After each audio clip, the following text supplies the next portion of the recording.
Hey, I'm Allison from Learning at the Primary Pond. I'm a literacy specialist, and in this video, I'm going to share with you my best secret for getting first grade students to write persuasive letters. This can also apply to second grade and up too. If you haven't subscribed yet, make sure to hit the subscribe button now and then also hit the little bell so that you're notified every time I post a brand new video about teaching literacy in K2. Okay, so first let's talk about what a persuasive letter is. I'm sure you know, but I'll give you some examples. It is just a letter that tries to persuade someone to do something or think a certain way. So at a first grade level, that might be first graders writing to like their parents to get them to move their bedtime back, or to their principal to convince them to give them more recess time. Whatever kind of thing interests your first graders is what they should be writing about, right? So when I teach persuasive letter writing in first grade, I actually don't teach it until quite late in the school year. Students have already learned how to write an opinion or persuasive piece, and so it's just a matter of taking that and then taking letter writing and putting them together. So question for you, when you teach persuasive writing and letter writing, do you teach them separately? Do you teach them together? Super curious what you do, so would love to hear in the comments. So here's the secret. It's not that complicated, but it will make your life so much easier.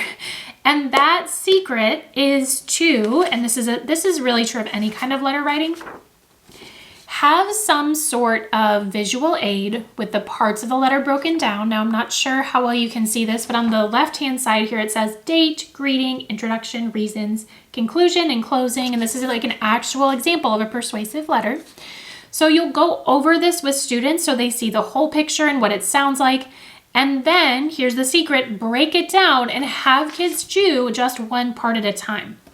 Because this can seem like a lot for first graders to tackle, right? And they might not even be reading this. Did I say reasons? There's reasons here in the middle. They might not even be writing as much as I have here. This is kind of like a stretch example. But what you want to do is just say, okay, let's take out our papers, and you might have special letter writing paper in my writing units. I do have special letter writing paper for students to kind of make this easy for them. And you will have them observe like, okay, what do we have here on the example? And then you can also model like whatever today's date is, you can model how to like write the date, and then right then and there, have them write the date. It makes it so much easier than, again, just having them go back and try to get in all these pieces on their own. So they write the date. I kind of like to have them sit on the rug and have clipboards in their laps and be writing that way. Then you say, okay, what part comes next on the letter? There's a greeting. Just have them, maybe model, have them write the greeting, come back, then talk about what the introduction is. And you might not be doing all of these pieces, right? So I'm going to talk about doing all of these pieces, but you literally might only have them do a couple of pieces each day. But talk about what the introduction is. In this case, I'm teaching them to state their opinion. So I am writing to you because I think that you should try hula hooping. So this is from one friend to another in this example. So in their introduction, they're just telling the reader why they're writing and kind of giving their opinion, right? So like, I think you should try hula hooping. So I model maybe how to write a different introduction, and then right then and there, my first graders, who will probably have a clipboard with paper that they're writing on, they will write their introduction. Now, of course, before this, they will have decided on their topics. That could even be like a whole different lesson where they're brainstorming topics. But at this point, they have what they're going to write about, and it's just a matter of like getting the pieces together. Okay? So then we come back together, and then I talk about reasons. I read this, maybe I do a little modeling, and then they write some reasons. And maybe in between, they're like talking to their partner.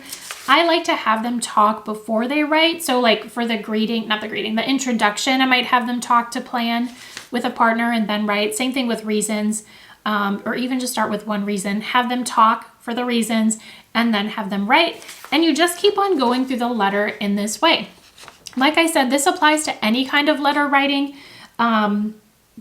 Friendly letters, other kinds of letters that you might have them do, and really any kind of writing at all. When I first am introducing a genre to kids and there's different parts that I want them to include, like an introduction and then, the body and then the conclusion, I have them break it down and do this step by step. So that's it. Pretty simple, right? All you need is some kind of model that has like the pieces labeled. This is from my writing units, which I'll talk more about in a second. You likely are going to need some way of modeling for the kids. You can just go off this model, but it is helpful to do some modeling as well. And it's helpful to have, they can be at their seats, but it is helpful to have them on the carpet. So they're right there next to you. You can kind of like walk around, see how they're doing, have a clipboard, and they are literally writing along with you. This makes the process so much easier. Now, they don't always have to sit with you and have this much structure when they're writing, but the first time they're working on any piece, it does help to kind of go piece by piece like this. And it also it's also really helpful to have some kind of visual aid like this. All right, I hope that this was helpful. Let me know if you try it with your students and how it goes. It can really make complex writing tasks much easier for them to handle. And if you're curious to learn more about the persuasive writing resources that I showed here and so many other writing resources for K2, I do have a complete writing program called Primary Writing Success. It's for kindergarten, first grade, and second grade students, and you get lesson plans, you get visual aids like this, you get so much guidance, including like video trainings and how to teach writing. So if you'd like to learn more about that, I know lots of K2 teachers are looking for writing resources. Look for the link below. You can even sign up for a free week or so of lessons from Primary Writing Success.